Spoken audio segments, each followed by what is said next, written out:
मसानी मेडी दोस्तों, मसानी मेडी साधना में आप सभी का स्वागत करता हूँ। जैसे कि मैंने पिछले वीडियो में कहा था आप सभी को कि एक टॉपिक है कि जो लोग साधना वगैरह कर रहे हैं मेरे साथ जुड़ के, और दूसरे लोग भी हैं जिनको साधना करनी है माँ मेडी की और उन्होंने गलती करी हो तो सुधार दीजिएगा। आपको बता दूं कि अगर माँ मसानी मेडी की साधना अगर आप कर रहे हो तो माता जी का एक रूप है, ठीक है, उनका उग्र स्वरूप है। तो जब आप एक साधक एक शक्ति की उपासना करता है तो शक्ति तो एक ही है, ठीक है, लेकिन उनके स्वरूप बहुत अलग अलग है, ठीक है। और उस स्वरूप की शक्ति को अगर आपको प्राप्त करना है तो उसके लिए आपको वो स्वरूप की छवि आपको रखनी पड़ेगी। उससे आप डरिए मत, उससे भयभीत होने की जरूरत नहीं है। वो कौन लोग भयभीत होते हैं पता है? उस स्वरूप से जो लोग गलत होते हैं, जिनकी विचारधारणा गलत होती है, जिनकी सोच गलत होती है, जिनके अंदर पाप भरा पड़ता होता है, बुरे कर्म किए हुए होते हैं उन्होंने, वो लोगों को डर लगता है। जैसे कि महाकाली का स्वरूप उग्र है, तो महाकाली अपने भक्तों के लिए बहुत करुणामय है और बहुत ही अपने भौतिक सुखों को प्राप्त करने वाली माता है, ठीक है। और दुश्मनों को दुश्मनी के लिए वो बहुत डेंजर है, ठीक है।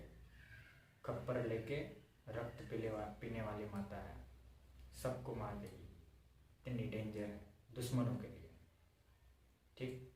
तो उसी प्रकार से माँ मसानी मेडी के भक्त के लिए भी कि अगर आप माँ मसानी मेडी की साधना कर रहे हो और वो इष्ट है और उनकी प्राप्ति अगर आपको करनी है, तो जब माँ मसानी मेडी की आप घर में स्थापना कर रहे हो और माता जी को पूजा अर्चना दे रहे हो, पूजा कर रहे हो, तो उस पूजा के स्थान पे माँ उक्तापुर की मेडी का फोटो नहीं रखा जाता, ठीक है, क्योंकि उसमें आंटी पड़ेगी, बहुत ज़बरदस्त आंटी पड़ जाएगी। क्योंकि उक्तापुर की मेडी का खान पान पूरा अलग है, उनकी शक्ति पूरी अलग है, और माँ मसानी मेडी की जो खान पान है वो उनका अलग है और उनकी शक्ति पूरी अलग है, ठीक है।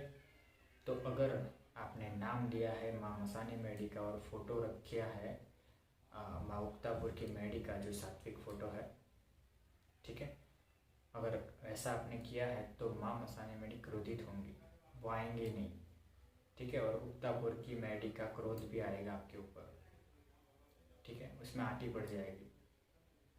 तो शक्ति का रूप अलग अलग है, ठीक है, शक्ति एक ही है, मेरा कहने का मतलब क्या है, लेकिन जो उनका रूप है उनकी वो उसमें उग्रता बढ़ जाती है, उस उग्र स्वरूप का शक्ति पूरी अलग है, समझो, ठीक है। ये सारी जो शक्तियाँ हैं ना वो माता पार्वती के अंडर में आती है, महाकाली के अंडर में आते हैं, ठीक है, वहीं से प्राप्त हुई है ये सारी चीज़ें। इस ब्रह्मांड में जितनी शक्तियाँ हैं ना वो शक्ति है, मतलब शिव और शक्ति ये दोनों के अंदर ही सब चीज़ें हैं, विलीन है। तो अगर आप एक उग्र देवी की साधना कर रहे हो और उनको प्राप्त करना है तो आप एक साधक बनोगे, आपके इष्ट अगर वो है उनको बनाना है आपको, तो एक साधक की नज़र उन देवी पर तो एकदम मतलब बच्चे जैसी होगी, मतलब वो माता के लिए, ठीक है। माता उस साधक पे उनका बच्चा बना के उनको रखेगी, ना कि उनको डराएगी या ना ही उनको मतलब उनको प्रॉब्लम करेगी। हाँ, साधना के दरमियान परीक्षा तो लेगी माँ, ये मैं आपको बता दूँ, परीक्षा तो हर कोई लेता है। तो शक्ति अगर आपको चाहिए तो फिर वो शक्ति भी चेक करेगी ना कि ये मेरी शक्ति के लायक है कि नहीं है, मेरी उपासना के लायक है कि नहीं है, उनके गुरु उनको सही शिक्षण प्रदान कर रहे हैं कि नहीं कर रहा है, ठीक है। तो शक्ति भी परीक्षा लेती है, बराबर। तो मैं एक ही बात कहना चाहता हूँ कि ऐसी गलती मत कीजिएगा। अगर माँ मसानी मेडी की अगर आपको प्राप्ति करनी है तो माता मसानी मेडी का ही फोटो आपको रखना पड़ेगा, ठीक है। उसमें मैंने एक फ़ोटो क्रिएट किया है ब्लू वाला, एक और भी बहुत सारे अच्छे अच्छे फ़ोटो है मैं क्रिएट करूँगा, और अपलोड करूँगा तो वो फ़ोटो की छवि आप रख सकते हो, ठीक है, माता जी के अपने मंदिर में। अगर वो फ़ोटो आपने रखा है तो उस फोटो के जो वो उग्रता वाला जो स्वरूप है वो शक्ति आपको प्राप्त होगी। अगर आपको सात्विक शक्ति प्राप्त करनी है तो माँ उक्तापुर की मेढ़ी की साधना कीजिए, सिंपल है। तो माँ उक्तापुर की शक्ति आपको प्राप्त होगी, ठीक है। जैसे कि बाढ़ मसानी मेढ़ी है तो बाढ़ मसानी मेढ़ी का फोटो अलग होता है, वो बाढ़ मसानी मेढ़ी का फोटो अगर स्थापन करेंगे तो उनकी शक्ति आपको प्राप्त होगी। आथमती मेढ़ी है तो उनकी शक्ति आपको प्राप्त होगी, ऐसा होता है। दुर्गा माता है तो दुर्गा माता जी का फोटो आपको रखना पड़ेगा। जैसे कि माँ बंगलामुखी है तो बंगलामुखी माता जी का फोटो रखना पड़ेगा, बराबर। माँ काली है तो काली माँ का फोटो रखना पड़ेगा।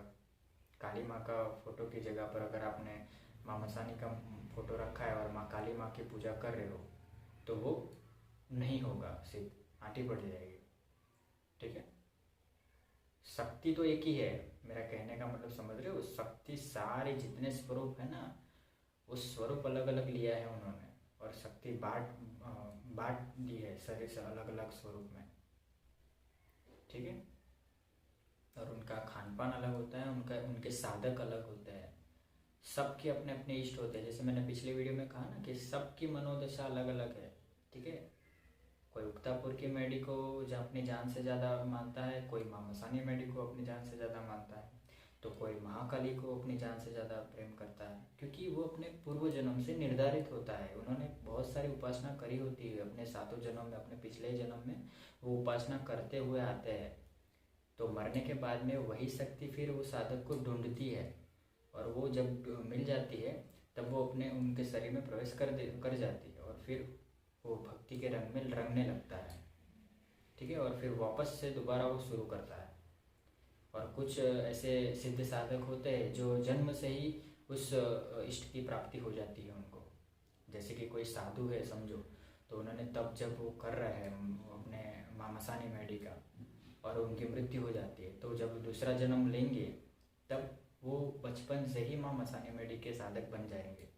उनके प्रति ही उनका जो रवैया होगा, वो जो बर्ताव होगा, वो उनके प्रति बहुत ज़्यादा आकर्षण वो दिखाएंगे, ऐसा होता है।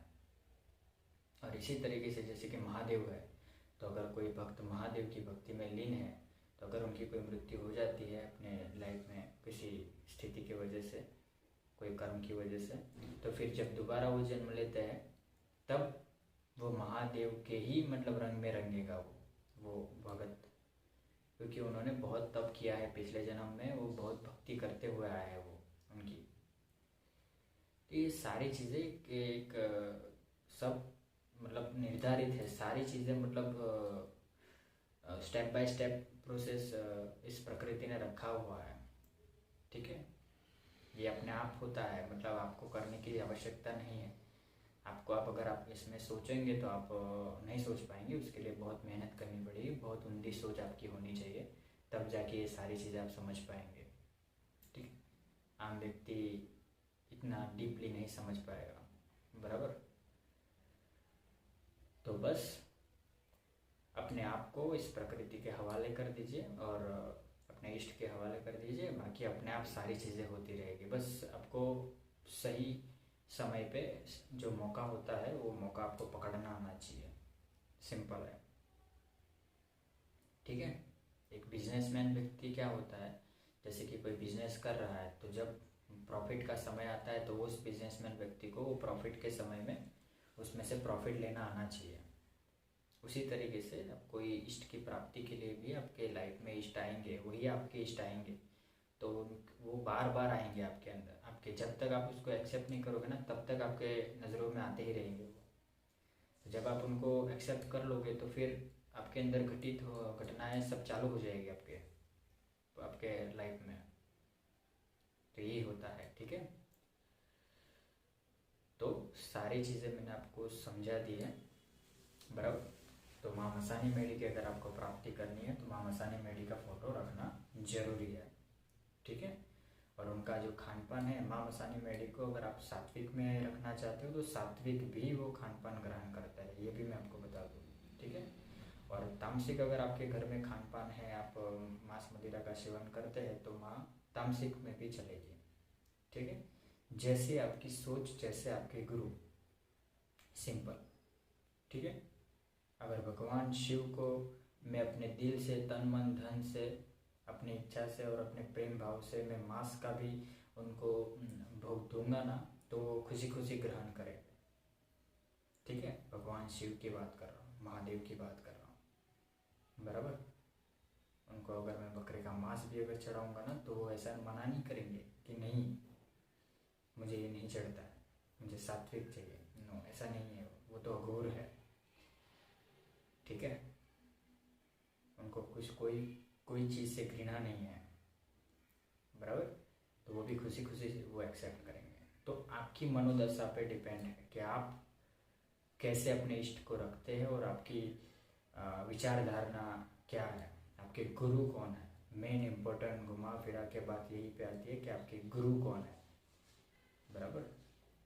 आपको आपकी विचारधारणा कहाँ से आ रही है, आप सोच किससे रहे हैं, किसको आप फॉलो कर रहे हैं, वैसे ही आप बनोगे, इतना याद रखिएगा, बराबर। तो इसीलिए मैं कहता हूँ कि गुरु बनाओ तो सोच समझ के बनाना। लाइफ बनाना और बिगाड़ना दोनों गुरु के हाथ में होता है। ठीक है, तो अगर आपको आपकी लाइफ किसी अच्छे गुरु के हाथ में देनी है, तो गुरु को परखिए, उनकी सोच को परखिए, और फिर ही अपनी लाइफ की डोर उनके हाथ में दीजिए, बराबर। नहीं तो आजकल लोग, बहुत सारे लोग बिजनेसमैन बैठे हैं जो बहुत कुछ करते हैं। ठीक है, तो आई होप कि आप लोगों को समझ में आया होगा कि मैं क्या कहना चाहता हूँ। ठीक है, चलिए तो फिर आज के लिए इतना ही रखते हैं। ओम नमः शिवाय, हर हर महादेव। और जो शिव के उपासक है, तो शिवरात्रि के दिन ओम नमः शिवाय की 51 माला जाप जरूर करें, विशिष्ट कृपा मिलेगी महादेव की, बराबर। और जो माँ मसानी मेडी के सेवक है, जो साधक है, वो लोग भी शिवरात्रि के दिन उनकी साधना करें, महादेव की आराधना करिए, महादेव के मंदिर में जाइए और वहाँ पर उनको बेलपत्र वगैरह चढ़ाइए और दूध का अभिषेक करिए उनको।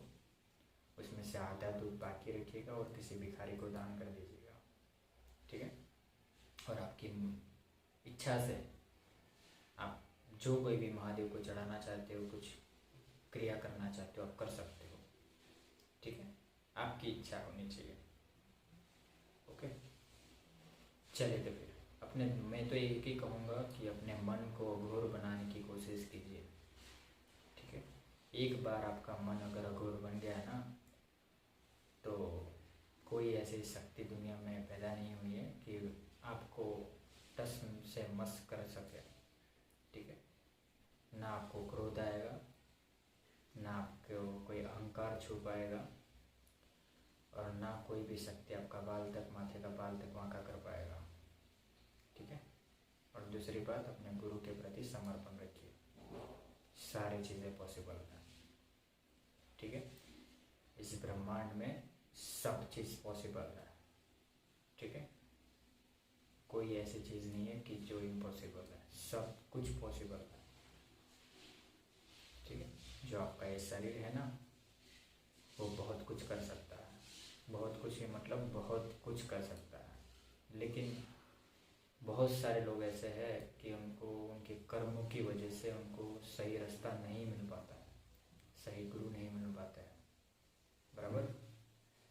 तो इसीलिए मैं कहता रहता हूँ कि भाई कर्म करो तो अच्छे करो, नहीं तो मत करो।